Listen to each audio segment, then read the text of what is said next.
Hi, in this video I'm going to talk about function modifier in Solidity. So modifiers are code that can be run before or after any function call.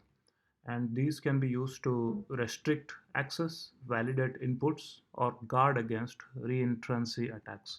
So sometimes what happens is when you are defining a function, you may need to do some basic checks, and those checks can be repetitive. So you may need to do same kinds of checks in multiple different functions. So you shouldn't have to write the same amount of code every single time.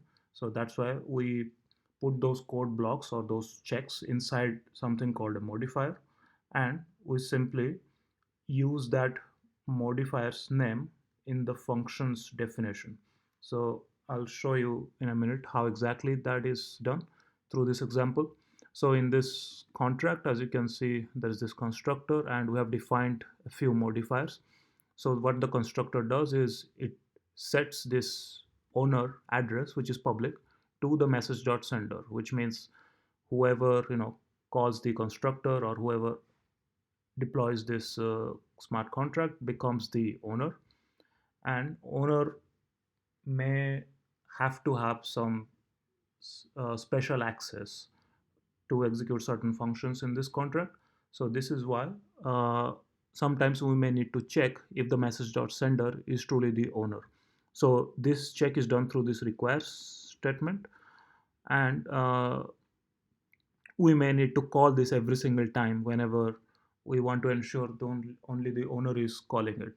So that's why we define this inside this modifier block, and we have whatever checks we need to do inside here.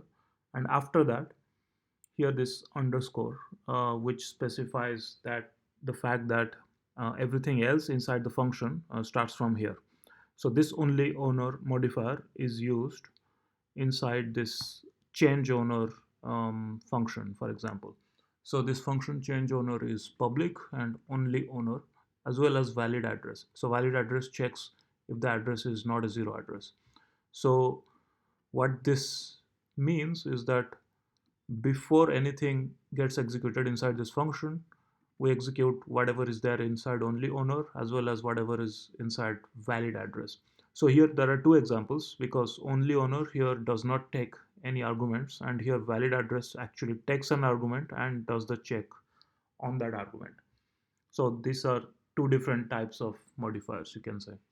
And after these two things are checked, then only whatever is inside this function that gets executed. There is one more reason for using modifiers, and that is to prevent reentrancy hacks. So what reentrancy means is that if you call a function while it is still being executed, so if you are able to do that, then it is possible to do hacks in those cases. So to avoid such hacks, you can use certain bool here, like which is called logged.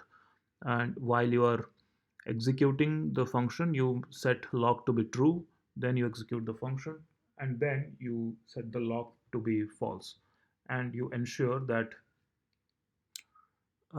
you require that logged to be true all the time. Okay, so whenever in this is the example of the modifier, and the corresponding function is called decrement here, which is using this no reentrancy modifier, and this will ensure that we cannot call this decrement function infinite times so as to decrease any variable, for example the balance of an address infinite times, and thereby draining that address. Okay, so this is a short introduction to modifier keyword in Solidity. Thank you.